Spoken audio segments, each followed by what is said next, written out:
आज हम करेंगे कविता कठपुतली।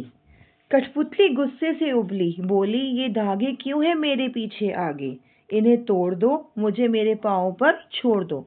इन पंक्तियों में ये कठपुतली ये बताना चाहती है कि वह बहुत गुस्से में है कि उसके आगे पीछे ये धागे क्यों बंधे हुए हैं।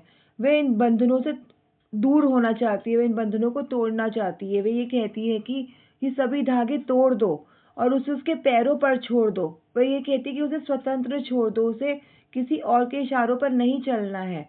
उन्हें इस धागों से मुक्त होकर अपने पैरों पर खड़ा होना और जो उसका मन करे वो करना है। उसे स्वतंत्र होना है। ठीक है, आगे देखते हैं। सुनकर बोली और कठपुतलियां कि हाँ बहुत दिन हुए हमें अपने मन के छंद छुए। अब इस कठपुतली के पीछे पीछे बाकी कठपुतलियां भी अपने मन के भाव दर्शाने लगती हैं।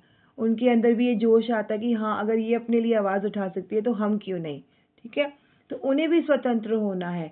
वे कठपुतलियां कहती है कि इन धागों के बंधन में बंधे हुए बहुत दिन हो गए हैं।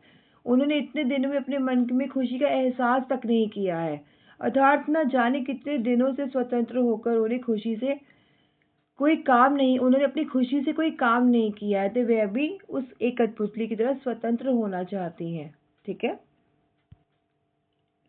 मगर पहली कठपुतली सोचने लगी ये कैसी इच्छा मेरे मन में जगी। अब इन अंतिम पंक्तियों में कठपुतली, जो पहली वाली कठपुतली थी जिसने सबसे पहले आवाज़ उठाई थी, उसके मन में जागा कि ये मैंने कैसी आवाज़ उठाई। वे खुद को स्वतंत्र कराने का आत्मविश्वास रखती है, परंतु जब ये सब कठपुतलियाँ उसके साथ स्वतंत्र होने की बात करती है तो उसको ये लगने लगता है कि मतलब उसका जो कॉन्फिडेंस है वो टूटने लगता है। उसे लगता है कि इन सबकी जिम्मेवारी मैं कैसे अकेली अपने ऊपर ले सकती हूँ, राइट। क्योंकि कहीं ना कहीं कठपुतली को भी पता है कि उसकी ये स्वतंत्र होने की इच्छा सही नहीं है। उसका काम ही है धागों में बंधे रहना और दूसरों के इशारों पर नाचना। तो वह ये जानती है कि बिना धागों के उसका कोई भी अस्तित्व नहीं है, उसकी कोई भी अपनी पहचान नहीं है। ठीक है, तो उन लोगों के लिए, उन कठपुतलियों के लिए धागों में बंधे रहना और दूसरों के इशारों पे काम करना ही वो उसी के लिए ही बनी है। वो ये समझ लेती है और मान लेती है। भवानी प्रसाद मिश्र द्वारा। Thank you.